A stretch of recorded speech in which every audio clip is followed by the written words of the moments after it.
खुद से जीतने वालों को मेरा सलाम। भिक्षु हर दिन तथागत से कहता, मैंने मन को जीत लिया है, अब ये मुझे विचलित नहीं कर सकता। तो एक दिन गौतम बुद्ध ने कहा, ठीक है, तुम दक्षिण दिशा में भिक्षा मांगने जाओ, यही तुम्हारी आखिरी चुनौती है। फिर अगले दिन ही भिक्षु ने व्याकुल होकर कहा, मुझसे बड़ी गलती हुई, लेकिन अब मैं दोबारा उस दिशा में भिक्षा मांगने नहीं जाऊंगा। ये कहानी शुरू होती है जब एक बड़े प्रदेश का राजकुमार अपना राजमहल सब कुछ त्याग कर बौद्ध संघ में शामिल हुआ।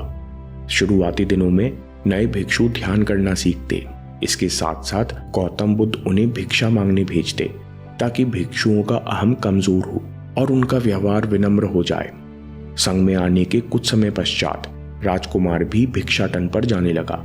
शुरू शुरू में सब ठीक था, लेकिन कुछ ही दिनों में एक घटना घटी जिस कारण राजकुमार विचलित हो गया और उसने भिक्षाटन पर जाने से मना कर दिया। भिक्षाटन का नियम था कि भिक्षु केवल 2 घरों में भिक्षा मांगते और नहीं मिलती तो आश्रम वापस आकर जल ग्रहण करते। एक बार राजकुमार भिक्षु नगर में भिक्षा मांगने निकला और दुस्संयोग से भिक्षा नहीं मिली। शुरू में राजकुमार भिक्षु को निराशा हुई, लेकिन कुछ ही पलों में उसका मन शांत हो गया, जैसे कुछ हुआ ही ना हो। बिना प्रयास के आज भिक्षु बड़ा प्रसन्न था। उसने लौटकर गौतम बुद्ध से कहा, आज मुझे भिक्षा प्राप्त नहीं हुई, लेकिन मेरा मन शांत है, न कोई शिकायत है, न किसी विचार ने मुझे परेशान किया। गौतम बुद्ध भिक्षु की सारी भावनाएं समझ रहे थे। तथागत ने कहा, अच्छी बात है, अब तुम कल महल की तरफ भिक्षा मांगने जाना। भिक्षु ने आज्ञा का पालन किया और अगले दिन भिक्षा मांगने निकल गया। कुछ देर बाद जब भिक्षु महल के आगे से गुजरा तो उसे अपना महल याद आ गया कि कैसे वो ऐशो आराम का जीवन जीता था। भिक्षु ने सोचा, महल में खाने को स्वादिष्ट पकवान मिलते और सेवा करने को कई नौकर होते और सभी प्रकार के सुख मिलते। ऐसा सोचते सोचते भिक्षु के मन में इच्छा हुई कि आज बढ़िया भोजन मिल जाए। तभी भिक्षु सचेत हो गया कि ये सब अतीत की स्मृतियां हैं और मैं केवल इन्हें देख रहा हूं। पुरानी यादों के ताजा होने से मन में कुछ इच्छाएं प्रकट हो रही हैं, ये भी मैं केवल देख रहा हूं। अगर मैं इन शारीरिक इच्छाओं को पूरी करने की लालसा रखूं तो मैं मन की शांति और ये जागृत अवस्था खो दूंगा। भिक्षु ने महसूस किया कि जब जब हम स्वयं को 2 कदम आगे ले जाते हैं, चेतना का स्तर ऊपर उठाते हैं, तब तब मन इस प्रकार के खेल खेलता है। जब हम मन को शांत करने लगते हैं तब मन हमें बेचैन करने की पूरी कोशिश करता है। भिक्षु ये सोचकर बहुत खुश हुआ क्योंकि आज उसने आत्मचिंतन से मन के बारे में गहरी समझ और सूक्ष्म दृष्टि प्राप्त कर ली। भिक्षु ने आश्रम आकर गौतम बुद्ध को सारी बात बताई और कहा, तथागत, आज मुझे आपकी कृपा से सूक्ष्म दृष्टि प्राप्त हुई। मन हमें बार बार इच्छाओं में उलझाना चाहता है। महल को देखकर मुझे भी पुराने सुखों का स्मरण हो आया, लेकिन आज भी विचार मुझे छू नहीं पाए। गौतम बुद्ध ने कहा, अच्छी बात है, कल नगर की दक्षिण दिशा में जाना, वहां एक हवेली है, वहां मन और विचारों पर उपदेश देकर आना। भिक्षु बहुत खुश हुआ। आज वो जल्दी जल्दी चल रहा था क्योंकि वो उपदेश देने जा रहा था। पर दोस्तों, इस बार की यात्रा भिक्षु पर भारी पड़ने वाली थी। कुछ ही देर में भिक्षु हवेली पहुंचा और भिक्षा के लिए आवाज लगाई। आवाज सुनकर एक सुंदर युवती बाहर आई। भिक्षु ने सोचा कि इस युवती की सुंदरता को देखकर मेरे मन में कोई विचार नहीं आना चाहिए, क्योंकि मेरा यहाँ आने का प्रयोजन तो इसको उपदेश देना है। युवती ने भिक्षु को प्रणाम किया और कहा, आइए पहले भोजन ग्रहण कीजिए। भिक्षु ने भोजन किया, फिर सोचा कि उपदेश देने से पहले थोड़ा आराम कर लेता तो अच्छा होता। भिक्षु ये सब सोच ही रहा था। इसी बीच युवती ने कहा, श्रीमान, आपने अभी अभी अन्न ग्रहण किया है, अब थोड़ा आराम कर लीजिए, फिर उपदेश शुरू करना। यह सुनते ही भिक्षु सतर्क हो गया।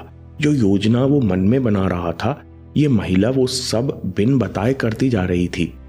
भिक्षु ने सोचा, ये सब संयोग है, यहाँ लोग भोजन के बाद आराम करते होंगे।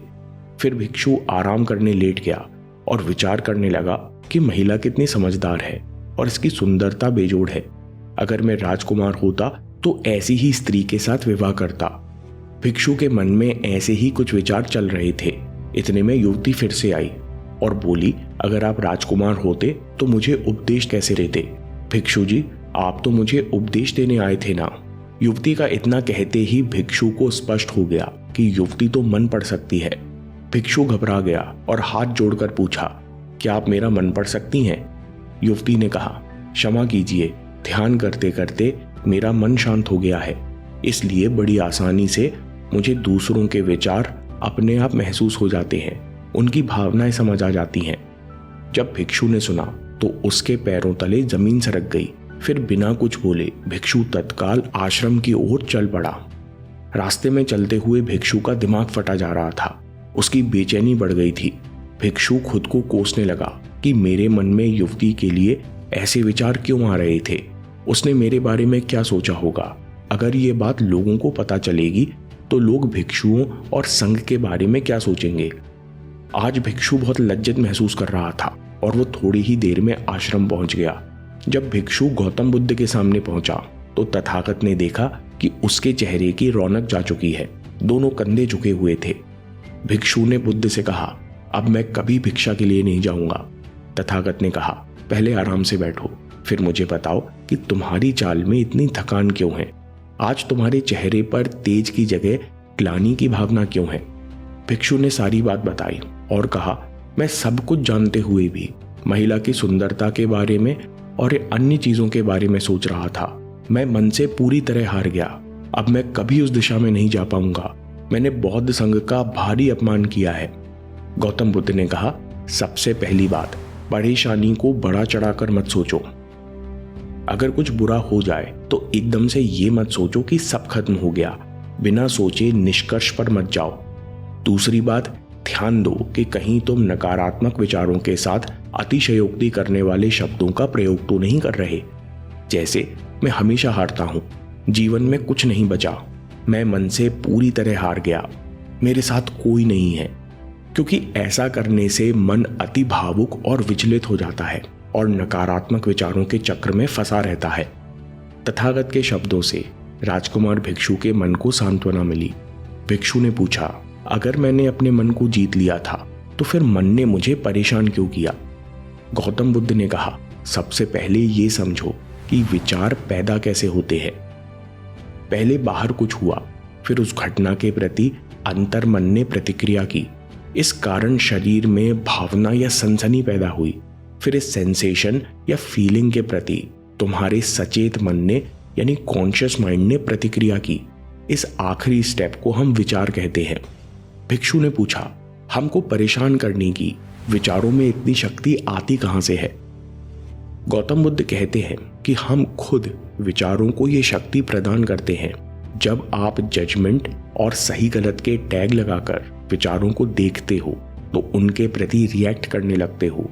एक विचार के साथ अन्य विचार भी सोचने लगते हो। जब तक आप खुद को जज करोगे तब तक मन आपको नीचा दिखाकर हावी होता रहेगा। भिक्षु ने पूछा, फिर मन शांत कैसे होगा। गौतम बुद्ध ने कहा, अगर विचार है तो शरीर में भावना भी महसूस हो रही है, क्योंकि हर विचार भावना के साथ प्रकट होता है।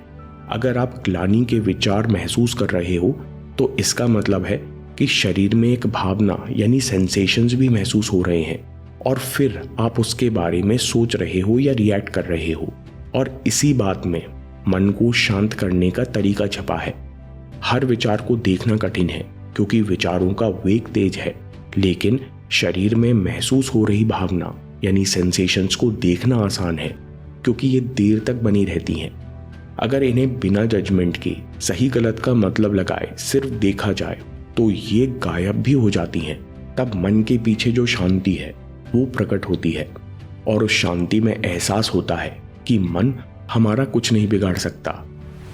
हमारा अंतर्मन कैसे ठीक होता है? नॉन जजमेंट से।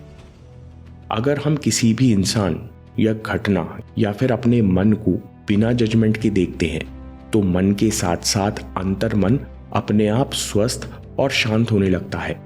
अगर तुमने मात्र ये देखा होता कि इस औरत के प्रति विचार केवल मेरे अंतर्मन के रिएक्शन के कारण है और ये मैं केवल देख रहा हूं, मन में बहुत कुछ चल रहा है लेकिन मैं सांस के प्रति सचेत हूं, मैं शरीर में होने वाली प्रतिक्रिया को देख रहा हूं, तब भी तुम सचेत होकर दृष्टा भाव में लौट आते।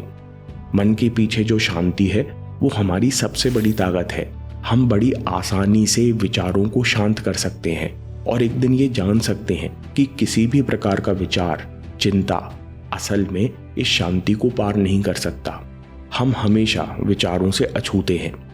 गौतम बुद्ध कहते हैं, तुम याद रखो, विचार तुमसे हैं, तुम विचारों से नहीं। तुम हमेशा ही अपने विचारों से शक्तिशाली हो, अपने डरों और चिंताओं से शक्तिशाली हो। अब तुम अगले 7 दिन युवती के घर भिक्षा मांगने जाओगे और ध्यान रखना, अपने विचारों को जज मत करना। अच्छे बुरे विचार केवल तुम्हारा द्वार खटखटाते हैं। तुम केवल इतना याद रखना कि तुम वो शांति हो जिसमें सब प्रकट हो रहा है। अगले दिन भिक्षु पूरे मार्ग जागृत होकर चला। महिला के घर जाने से पहले थोड़ी घबराहट हुई, लेकिन भिक्षु दृष्टा भाव में बना रहा।